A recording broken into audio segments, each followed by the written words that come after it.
છોટાઉદેપુર તાલુકા સમસ્ત આદિવાસી સમાજ અને તાલુકા સરપંચ સંઘ દ્વારા મામલતદારને આવેદનપત્ર પાઠવવામાં આવ્યું। છોટાઉદેપુર તાલુકાના ગામોમાં લગ્ન પ્રસંગમાં બિનજરૂરી ખર્ચ કરીને ડીજે લાવી ખોટા ખર્ચ કરવામાં આવે છે।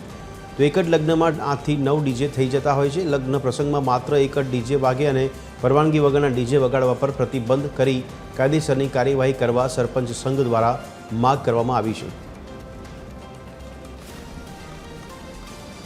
સમાજના હિત માટે અમે લગ્ન પ્રસંગની અંદર એક જ ડીજેની પરમિશન મળે અને એ જ ડીજે વાગે એવી વ્યવસ્થા ગોઠવવા માટે અમે આ એક મામલતદાર સાહેબને આવેદન આપ્યું છે।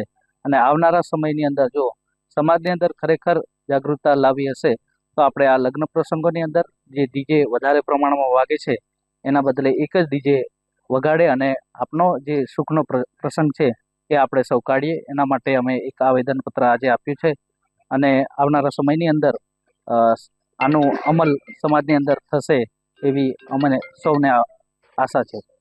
લગ્નોની અંદર એકથી વધુ ડીજે વગાડવાની પ્રથા ચાલે છે, જેના કારણે આર્થિક રીતે સમાજને ખૂબ નુકસાન થાય છે।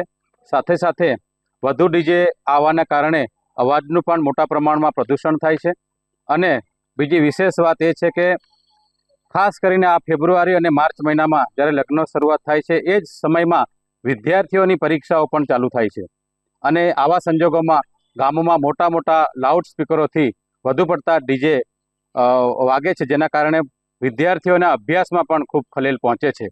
અને એના માટે અમે લોકો સમસ્ત સમાજ ભેગું થઈને આ પ્રથા જે વધુ ડીજે વગાડવાની જે પ્રથા છે એ બંધ થાય અને સમાજમાં આવા લગ્નોની અંદર સુચારું સંચાલન થાય અને એક સૂત્રતા આખા તાલુકામાં રહે, એના માટે આજરોજ અમે આવેદનપત્ર માનનીય મામલતદાર સાહેબશ્રીને પાઠવ્યું છે।